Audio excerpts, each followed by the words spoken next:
What if it rained food? What if Earth was a cube? What if we had 9 lives? What if bits could fly? It's absurd. If money grew on trees, if we didn't have knees, if we walked through life slightly magnetical, it's absurd. Absurd Hypotheticals. Hello everybody and welcome to Absurd Hypotheticals, the show where we overthink dumb questions so you don't have to. I'm your host Marcus Lehner, and I'm joined here today by Chris Yee and Ben Storms. Say hi, guys. Hey, I'm Chris. Hey, I'm Ben. I am excited because we are doing another 1% per month question this week. I love these. Yeah, I like these a lot. Yeah, they're fun. They always, and I guess this is a good investment advice, the compounding percentage, even though it's just 1%, gets so crazy all the time. Yeah. So for this week, our question is, what if you got 1% lighter every month? A couple things here. The mechanism by which you get lighter is your density. You're not getting smaller, so you're just staying the same. We're saying your body kind of just stays intact and functions. We've already covered questions where you get smaller, so yeah, didn't want to retread. Yeah, and then the other one is that your strength too remains the same as you get smaller, because I feel like 1% weaker could be a whole other episode that we could do and save. And also, we just did 1% stronger not too long ago, and I feel like we'd be treading a lot of the same ground there. So, as far as strength goes, you stay the same strength, you just get lighter and lighter and lighter, and less dense. So, Ben, why don't you start us off with your answer? Sure. So this is one of those ones where what I eventually got to was just a question. I feel like I've done this before on a couple of the other 1% ones. And this time what I would figure out was just, could you skydive without a parachute and not just die on impact? So it's actually, people have done this, have survived falls without a parachute before. It's not a common thing, obviously, because it's, generally you're just going to kick it. But it has happened. The Guinness World Record holder for the highest fall without a parachute is Vesna Vulovic. There we go. Serbian names, fun. She was a Serbian flight attendant who fell 33,330 feet. She was on a plane that was actually, it was blown up by a briefcase bomb planted by a Croatian nationalist. Whoa. Jesus Christ. And she apparently, the investigators determined that she survived because she got trapped by a food cart and sort of pinned into the plane, so she didn't get thrown out of it. Oh, so she fell in the wreckage. She didn't, this one doesn't okay. entirely count because she didn't free fall, but it was still a crazy enough story that I wanted to share it.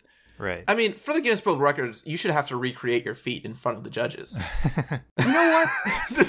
Yeah, they have a very strict process. They do. This is true. I was really hoping that they had that it was someone they're like, oh yeah, my thing I do is jump out of planes without parachutes, and now I'm gonna bring my Guinness World Records guy to verify my attempt. No. They also said, by the way, that apparently she had low blood pressure, and that actually may have saved her because it made her black out quickly when the cabin depressurized, and then also stopped her heart from bursting on impact. So that's cool. She got incredibly fucked up by this, obviously, but she did actually regain the ability to walk after 10 months, which is pretty impressive. Now, when you say heart explode, is that a thing that normally happens? So I would guess that what would happen is that on impact, it's going to cause a lot of blood to rush to your heart. Oh, just the amount of pressure in your body. Wow. Yeah, exactly.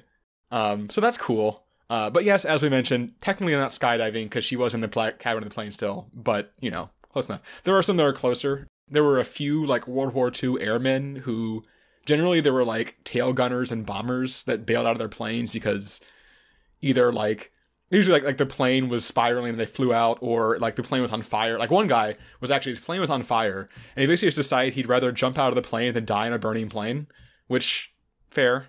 Yeah. I mean, yeah. I think I agree.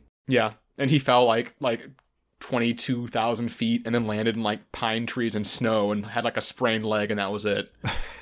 But the closest, because that one had a lot of breaking of the fall with the trees and everything. The closest for us is this Alan McGee, who was a tail gunner at B-17, who basically blacked out, got thrown from the plane when it was spiraling down. His parachute had been destroyed by flak, so he wasn't even wearing it, and he crashed through the glass roof of the I have to do French pronunciation.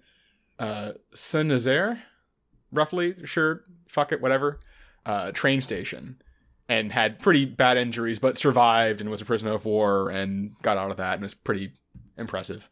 So that one's pretty close. He fell 22,000 feet through a glass roof, so, you can survive that. I like the idea that like, Paul Blart Mall Cop gets a prisoner of war that falls through the skylight into the... I guess it's a train station, not a mall. Close enough. Same thing. And then one more that I just had to share that it's not even all of his story, but it's part of it, and I just had to. There's this guy, Fran Salak, who was a Croatian man who was referred by journalists as either the world's luckiest man, the world's unluckiest man, or my favorite, the world's unluckiest man, who has escaped death 7 times.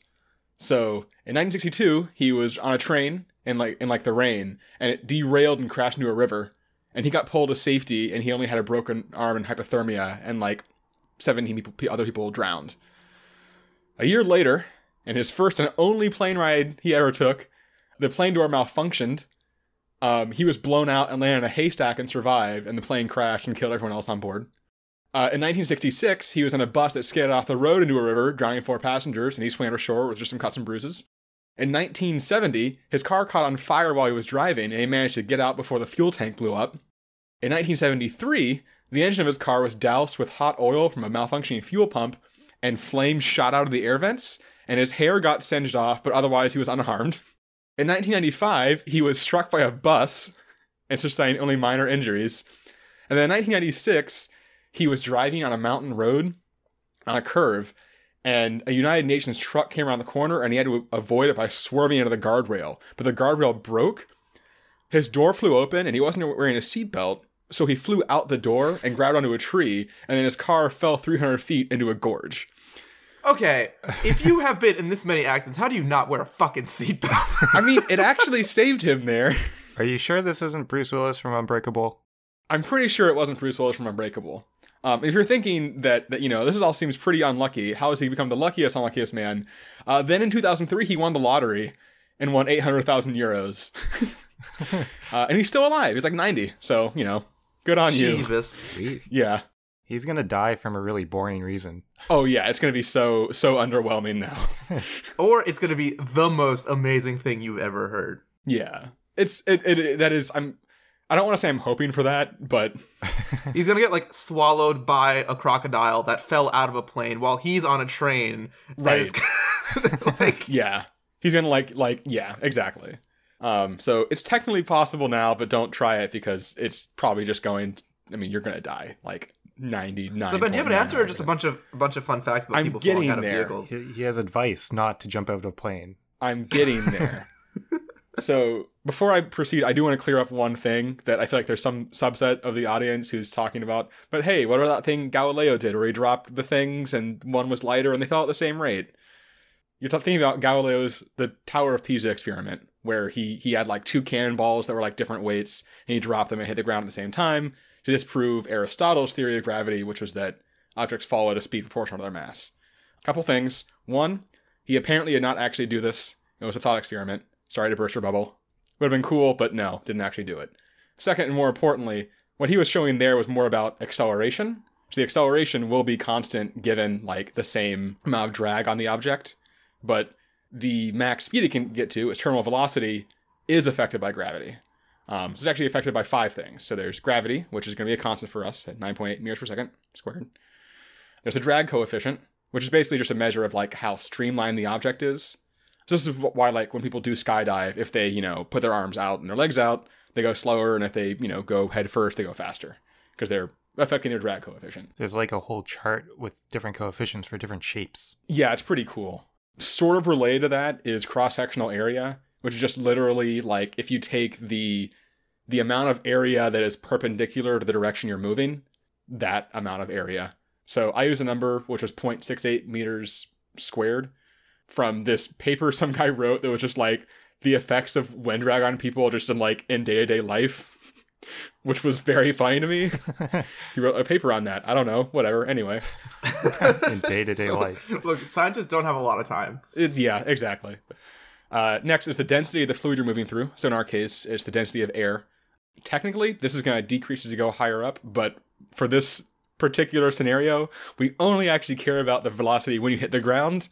So we can just use that, which at sea level and like pretty standard conditions is like 1.225 kilograms per meter cubed.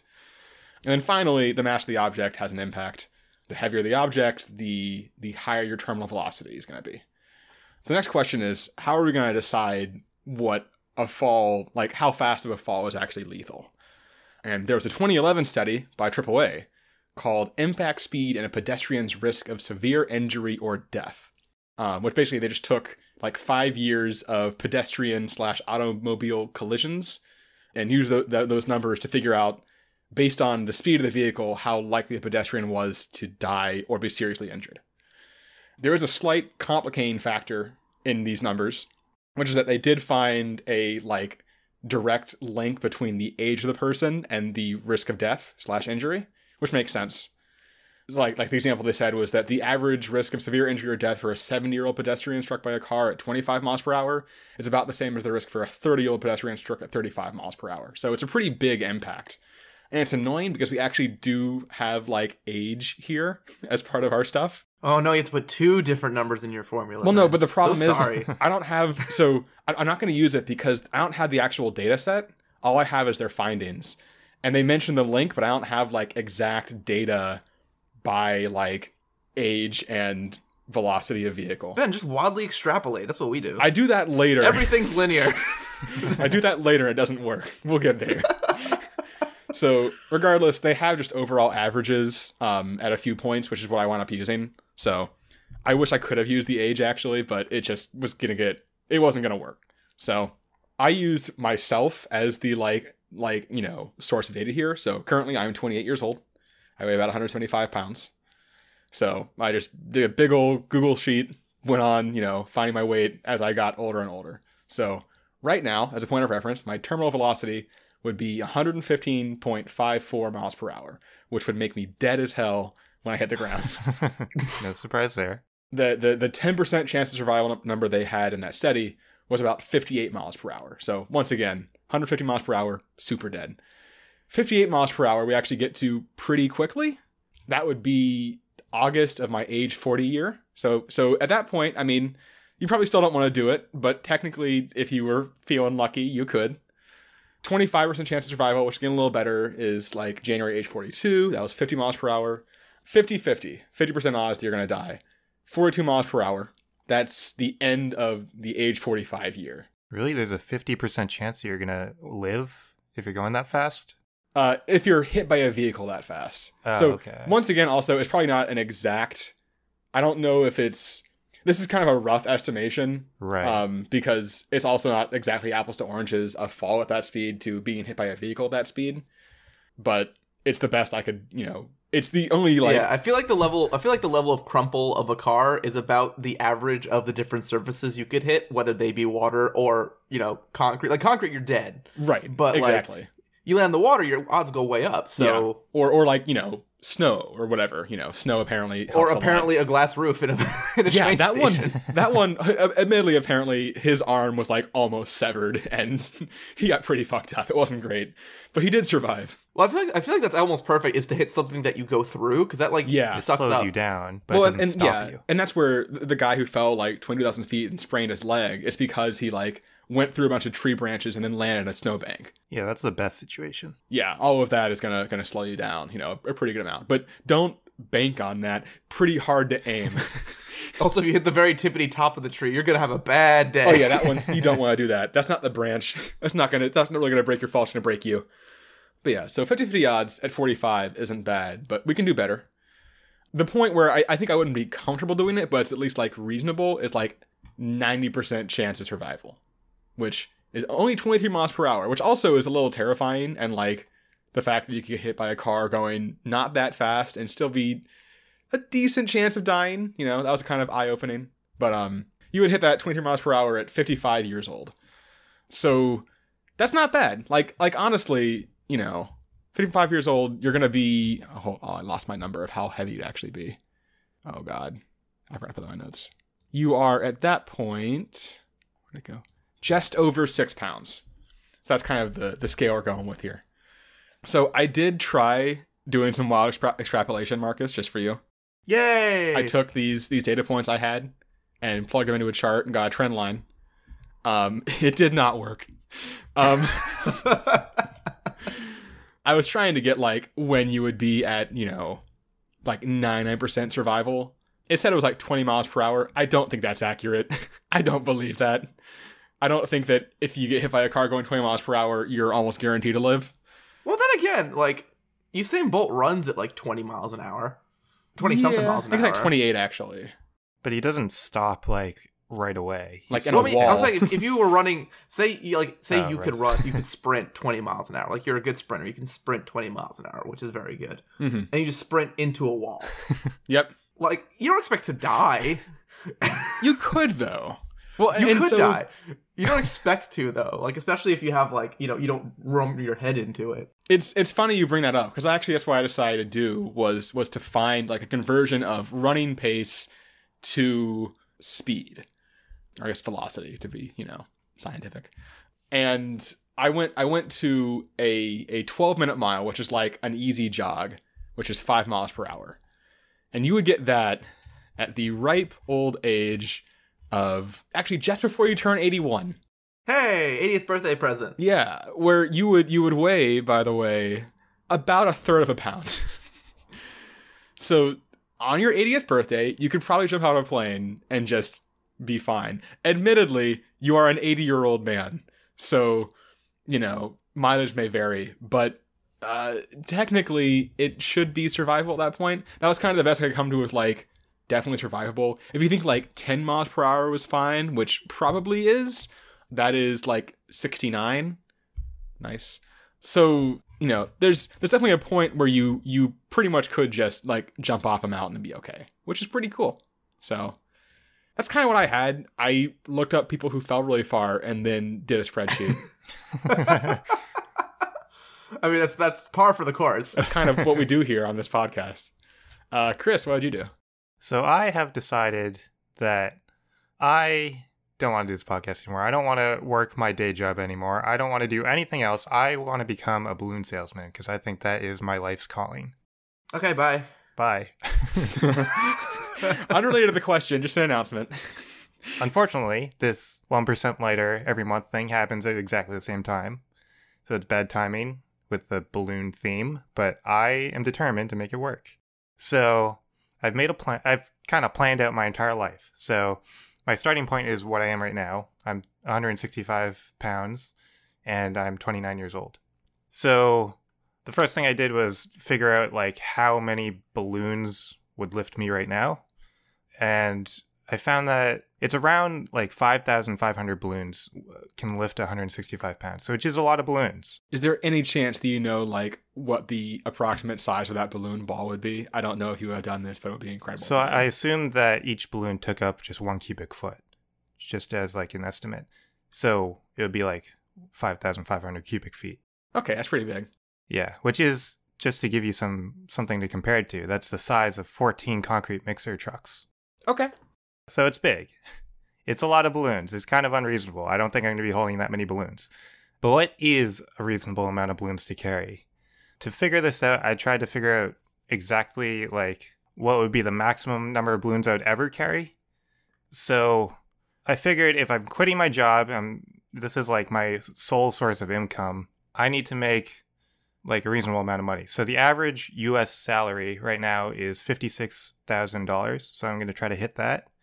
So the cost of a balloon, I found like wholesale balloons. So I found 800 balloons I can buy for $51.86. So that's around 6 cents per balloon. And then obviously I need the helium to fill it. And there's actually like a helium shortage right now. I didn't know that, but apparently there is. Wait, why? How? I don't know. I guess I know of its existence. I just forget all the details about it. Yeah, something about like I kind of did this part last minute, so I didn't get to look into it a little more. But I think there's some like plants that like shut down and stuff, and then I don't know. Oh, okay. So they don't have the sources of helium that they used to have. But because of the shortage, the price has kind of gone up for helium. But I found a tank. I could buy a tank of 291 cubic feet of helium The actual tank costs $410, and then the helium costs $330. Now, I kind of ignored the tank cost just because that's a one-time cost, and I can just refill it. Mm-hmm. So with the cost of the helium and the cost of the balloon, the entire cost of one balloon is $1.13. Ooh, what's the Wow, going price on that's- balloons? Yeah, that's Actually, no, sorry. It's $1.13 per cubic feet of helium. Sorry. oh okay. And then on the site that I found this helium, it says that it can fill around 582 balloons. So that comes out to 63 cents per balloon. Okay. That's still more than I would have expected. Yeah, it's still a little pricier than I expected, but it's more reasonable. Yeah. And I said that I'm going to sell these balloons for $1, just because that's a nice round number. Yeah. And Chris knows nothing about business. Yeah. So it's a 37-cent profit per balloon. That's good. Yeah. Yeah. Now, to make the average salary of $56,000 a year, I need to sell at least 416 balloons per day, which actually isn't that many if I'm in the right spot. I don't know. Wait, well, is it? That feels like a lot still. It's still kind of I a don't lot. know. Yeah, it's kind of a lot. But I figured that's like the maximum that I'll ever have to carry at one time. Right. And that's ignoring like income tax and renting a lot and like getting a permit to sell the balloons. This is going to be like a black market of balloons, pretty much. Everything's under the table. So it's still a lot of balloons, but obviously it's more reasonable than the 5,000 balloons. So 416 balloons can lift 13 pounds. So I had to figure out like what age I'm going to hit that. And I did the same thing that Ben did. I made like a giant spreadsheet and just figured it out. This podcast is very much powered by Google Sheets. It's a pretty big spreadsheet because we're doing it per month. Yeah. So it's 12 There are months. formulas. You don't have to put 12 lines. I put 12 lines. Okay, I did formulas. Okay. So I found out that you're going to hit this 13-pound weight at age 50. So I have a good amount of time before I actually hit this. I can like build my career until age 50, and then when I hit age 50, I just have to be careful. I like the idea that when you're 48, if you like do a particularly big jump, you're just gonna drift for like a couple minutes before you come Yeah. back down. Well, I don't need to jump. Why do I need to jump as a balloon salesman? Okay, fair. To show off the balloons. This won't come up. Look how strong these balloons are. Jump. Actually, yeah, I could use it to my advantage as Yeah. marketing. I'd jump up and everyone, I have these balloons, and then they'll come. But if I accidentally, after the age of 50, if I accidentally hold too many balloons, I'll float up into the sky and it won't be good. And the balloons will actually, because we did a whole episode on balloons earlier. It was like episode, it was in the 10s, I think. And I had covered the balloons like encompassing the entire Earth and like blocking out the sun. But I figured out that the balloons stop in the stratosphere at around like 20 to 30 miles high. So you'd float up to there and then you would probably fall. But as Ben has covered, it's possible to survive a fall if you're super light. So there's a 30-year window between when you're 50 and when you're 80, where the risk is you go up to the stratosphere and not survive on the way back down. After 80, you're good. Correct. So you said that you were 13 pounds, right? Yeah, 13 pounds. All right. So your terminal velocity is going to be about 30 miles per hour, which isn't great. Yeah, there's going to be a gap in between where you're going to have to be careful. So actually the 25% chance of survival was 32. So, I mean, that's not terrible. That's pretty odds. good.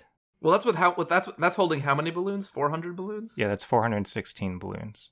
So theoretically, they won't pop all at once. Well, Oh, yeah. yeah, I guess. But how long does that take? I don't actually know. How long did it take for them to pop? There's also another way out of this, which is you could let go of some of the balloons. Yeah, I could just let go when I start to float up, I guess. Yeah. But I'm not that smart. And while we're poking holes in Chris's answer, Oh, don't already, poke holes in balloons. on Party City, I can purchase 15 helium-filled balloons for $4, They're already filled? assumedly. They get bulk- I don't they get bulk believe rates. that. It's in-store pickup only, so I assume they're filled. Well, I'm gonna like go to carnivals where people don't have a choice, and that'll be my business strategy. He's got a corner of the market. Yeah. So, wait, what age did you say I can survive? 80 is 99%, I think. Oh, yeah, 80. So, Yeah. yeah, there's a gap from when I'm 50 to when I'm 80 that I have to be careful. But then, obviously, I can, like, hold less balloons and I'll be fine. But I wanted to figure out at what age can I, like, no longer sell any balloons? And that would be, like, when I can no longer hold just one balloon. Because I have to obviously hold a balloon in order to sell it. Time for more ridiculous extrapolation. Woo! So, I figured out that one balloon can lift 0.031 pounds. So I started to calculate what age I hit that, but it's kind of irrelevant because something else happens first. So the density of air at sea level at 15 degrees Celsius is 0.0765 pounds per cubic foot. So since our volume is staying the same as our weight is going down, our density is decreasing, eventually we will become less dense than air, and that will happen at age 86. Uh-oh. Oh. So, yeah, we don't really have to worry about holding one balloon. You don't have to worry about flying because we're just going to float up. If you know anything about fluids, if you have one fluid that's dense and then one fluid that's less dense, the less dense one will go on top of the more dense one. And that's why we float on water and stuff. So, yeah, at age 86, that'll start to happen. But the thing is, the atmosphere, like, it gets less dense as you go up. So it's not going to be that dramatic at first. It'll be very gradual. But I wanted to figure out, so the density of helium is 0.0111 pounds per cubic foot. I want to see what age I would hit that. When would you become a balloon? Yeah, when would I become a balloon? When would I achieve my life goal? Yeah, so I would hit that density at age 102. Okay. So it's reasonable. There are people that have lived that long. The longest person to ever live was 122. And then the oldest living person right now is 117.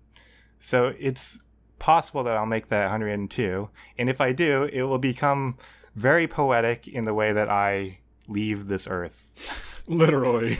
Literally. I will become one of the balloons that I was selling. And it's pretty much the perfect end to my life. That's beautiful. Can't wait to ruin it. So what did you do, Marcus? All right. So basically the first thing I was looking into was I was thinking once you start to weigh like very small amounts, like the weight of everything else becomes more important. Like you're going to get knocked around a lot and all that. And so which got me thinking about the weight of your actual clothes that you'd be wearing. So doing some Googling, I was saying jeans weigh about a pound, a t-shirt weighs about a quarter pound. And if you're wearing sneakers, they weigh about 2 pounds. And as far as getting knocked around, I wanted to see if your center of gravity, because your shoes are your heaviest thing on you, if with your center of gravity, if it gets lower and lower because your actual body mass is less important, can you effectively turn into a human weeble wobble? Where your center of gravity is so low, if someone knocks you over, you just like come right back up. Sorry to interrupt your answer, but you mentioned clothes. I just want to mention that I was assuming that I was naked the whole time. Listeners, when in doubt, always assume that we're naked. Yeah. Please don't actually do that. Go on, Marcus. Be warned, these hypotheticals are absurd. So, at age 50, so quite a ways down the line, when you weigh about 10 pounds, your center of gravity will have moved from your normal center, which is like in your pelvis, about like, I said for me, about 3 feet up. It moves about 6 inches down to about 2.5 feet. So really not a huge difference there, even when you're quite light already. I'm not sure how different it would feel, because it's kind of hard to judge if your center of gravity was like mid-thigh as opposed to like your hips. But maybe it would feel a little weird. But as you get older, at about like age 70, now you weigh less than a pound. You weigh about 0.8 pounds. Now it's down to 1.5 feet off the ground. So now we're like at your knee level. And and when you get up to, say, I kind of stopped it at 90, when you weigh 0.08 pounds, your center of gravity will be at 1 foot 1 inch. So this is about, proportionally, this is 16.7% of your height generally. So comparing it to a weeble wobble, the weeble wobble has their center of gravity at about 10% off of their height. So you're fairly close, and you probably could weeble wobble a good amount, but we can do better.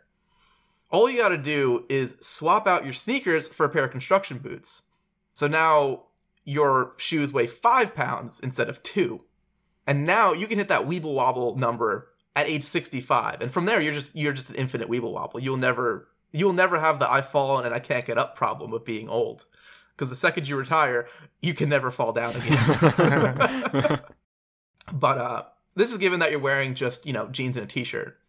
A sweater or a jacket is really going to throw off all this math and really take away your weeble wobbleness. So your winter days are going to be sadly fall overable. Or are they? So as we get lighter and lighter, our bodies get less and less dense. Density actually plays a huge role in determining what our coefficient of heat loss will be.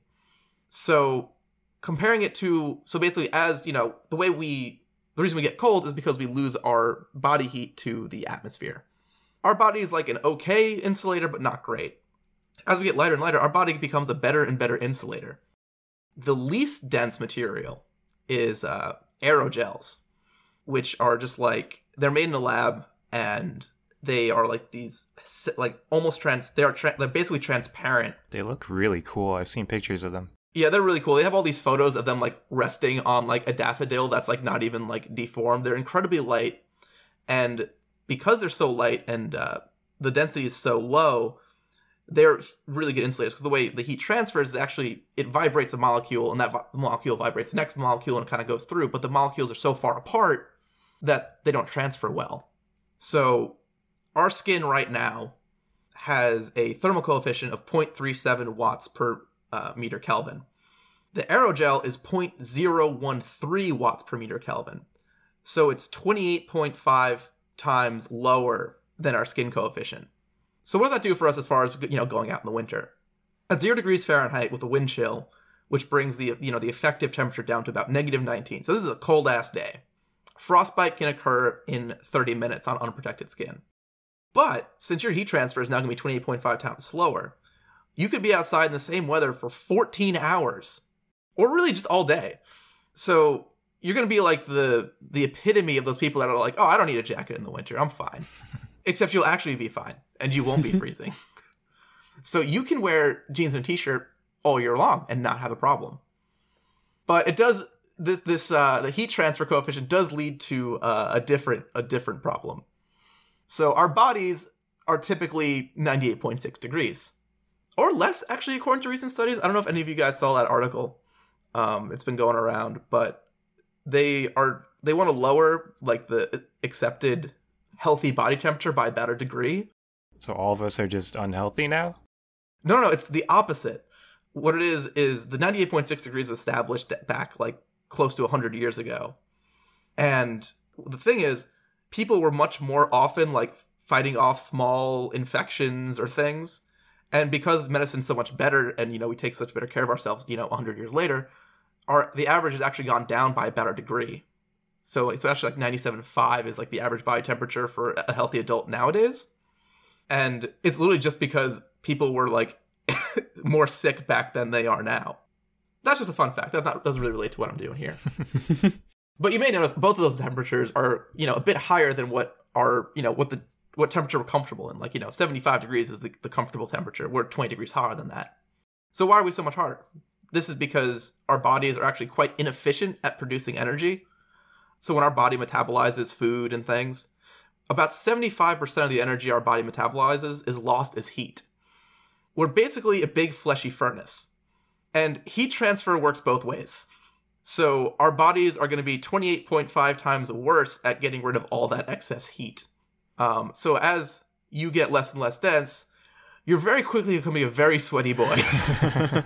So there's not an exact equation for density versus heat transfer coefficient. So I didn't have great numbers on how much energy would get trapped in you and at what age that would become a problem. But I will say this, it's definitely going to be a problem. For instance, if you're just exercising, the extra metabolism that your body's doing during like regular exercise can raise your body temperature on an order of like a degree or two. And the problem is now you're just not gonna be able to dissipate that heat in a reasonable time frame. And it's not like your body is gonna stop metabolizing. Like it's gonna try to sweat it out and, work towards that goal. But even just a mild, regular exercise is already overcoming our body's natural responses to being able to regulate our temperature. Which brings me kind of to the oops, you're dead part of it, where as your body gets less and less dense, it's not going to be able to get rid of body heat, and you're literally just going to roast yourself alive. But if you're floating up into the upper atmosphere, it's colder up there, right? Yeah, it's not going to do it, buddy. Aw. I tried. You're basically just a hot box, because you're so well insulated from the outside, you can't even conduct it away from yourself. You can keep your mouth open. It's not how that works. So, sorry to crush your balloon man dreams, but you're not going to make it to 102. You're going to make it to 102 degrees Fahrenheit, and then you're going to make it to like 105 degrees Fahrenheit, and then you're going to be dead. On that cheery note, we can go ahead and move on to our would you rather question of the day. All right, Ben. Would you rather have to pause before the subject of each sentence or end every sentence with an upward inflection? So what I mean is that whenever the main noun of the sentence is the subject of the sentence. So when you're talking, you'd be like, I have to did go you see to the that bank. concert last night? I'm glad that we did two examples over each other. At the same time. I was like, we did two examples that pace exactly the same. Right. So I'm not sure how that's going to sound on the final audio. One of you say one of them just by itself. Okay, Ben, do yours. I have to go to the bank. Yeah, it's like a significant dramatic pause before the noun. Or I have to go to the bank.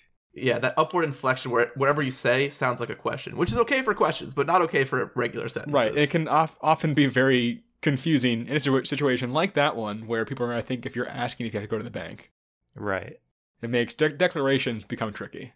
So I think for that reason, the pause is better because there is less like misinterpretation. So I guess the problem is that yes, you're more understandable with the pause, but you're way more annoying. Are you? The upward inflection is pretty annoying. It's annoying too, but at least it's like an understand. Like the problem is having to pause. It's accepted that some people have that just do that upward inflection. Like it's right. attributed to annoying teen girls and things. But it's like if you meet someone who talks like that, you're like, oh, they just one of those people that talks like that, and you can compartmentalize it and kind of just like ignore it. I think after a time. The pausing is, like, very intentional. Yeah, it makes you sound like you're trying to make everything dramatic. Well, and the problem is, too, it's just going to take you forever to say anything. Like... How long does the pause have to be? I mean, it's got to be a good, like, second or, like, second and a half. I feel like you have to be able to fit in, wait for it, into the pause. Right. Yeah, pretty much. That's pretty much the length. I need to go to the bank. Why is that my only example? I don't know. Anyway. It's the only thing that says to the mound, Ben. Do I have to go to the places. bank? Is that what my brain is telling me? I'm still leaning towards the pause, though. I just think that it's going to be, like, super, super annoying. Yeah, on average, you'll probably waste a lot of time. Yeah. But you don't really spend... You don't spend, like... A lot of time talking altogether? Yeah, none of us do that. I think I have to be... I'm leaning towards inflection just because... Mark is right. You can get used to that. But then how do you indicate between asking a question and not asking a question? I think it just makes you... You have to be... Your sentence construction becomes much more intentional. You don't do the lazy... You know, you can't indicate that it's a question by doing an inflection anymore. So you just actually have to be like, literally, do I have to go to the bank? God fucking... I think you do have to go to the bank. I apparently have to go to the bank. You have to go to the bank or the bathroom, one of the two. Right, yeah. Or both. Maybe the bank's bathroom. But yeah, no, like you just have to, and people will realize this, that if you're asking a question, you're going to make sure to actually use question asking words. But then when you're talking to people that don't know that you do this, they don't know this is your thing, they're just going to assume that you're asking a question or that you're just unsure about yourself. But you can inform people. Like, yeah, I guess you can tell people you have to do the pause thing too, but it's still going to be really, really annoying for them and time consuming. I'm trying to imagine both situations in like a job interview setting. Career, yeah, let's talk career-wise. So Ooh. One is you are annoying. And you sound like with the pausing, it's just like it sounds like you're arrogant, I think. I think it's just like you're way up your own butt about right. making yourself sound cool and dramatic. The upward inflection makes you sound unsure all the time. Right. So I think the pause makes you sound more confident. No, it does No, not it make doesn't. you sound more confident. It's false confidence. It makes you sound like you think you're confident. Whatever minor confidence boost, like confidence sound boost you get, is way outweighed by all the other annoyances. Well, it sounds like you're doing like the CSI Miami, like put on the sunglasses thing. But if you do it every single, this is kind of like so bit of a non sequitur. Michael Bay is actually not a bad filmmaker. Well, he is, but Michael Bay understands things that make movies look good. But the problem is he does them in literally every single shot he ever shoots. When you do something that often, you lose the impact of them. So you won't actually seem confident. But you're still leaning sort of in that direction. It's diminished, but I guess. like the same effect is with the upward inflection. You sound unsure about yourself, but it's diminished because you're doing it all the time. I still feel like just from honestly, a lot of it is just an efficiency standpoint. The pause is not going to be tenable. It is, yeah. If it's every single sentence, that adds up. Yeah. Here's the other thing too. You could tell somebody about both these conditions, and if I tell someone, oh yeah, I always talk with an upward inflection, that's kind of how I learned how to talk, they'll be like, oh, okay, that's just the way I talk. If I tell someone like, oh yeah, I have to pause before all the nouns in my sentence, their immediate reaction will be like, no, you freaking don't. Right. You absolutely don't have to do that. You can just talk like you were a second ago. I mean, there are people that have speech impediments like that, or similar to that. People stutter. I don't know if it's like a stutter, though. It's like just a pause. Because it sounds a little bit confident. It's like you're doing it on purpose. Yeah. Yeah. All right, we should... Yeah, let's vote. We should vote. Okay. We should vote. Okay. Ben, which one are you voting for? I gotta go inflection. I just can't... I know it's funny, as someone who frequently stops in the middle of sentences for periods of time, I just can't deal with having to stop before every subject. That's just not gonna work. I'm in Ben camp. I'm team inflection. I'm going team pause. I think the inflection, you're just gonna have too many misinterpretations of what you're Chris, saying. I just can you explain your position while pausing before the subject of every sentence you say? Okay, I'm going with inflection. 'Cause I think you see, it would be so annoying. Well, the problem is that one's much harder to just naturally do. Like on purpose do that one. It's much harder to figure out what's the noun in my sentence. I rest my case.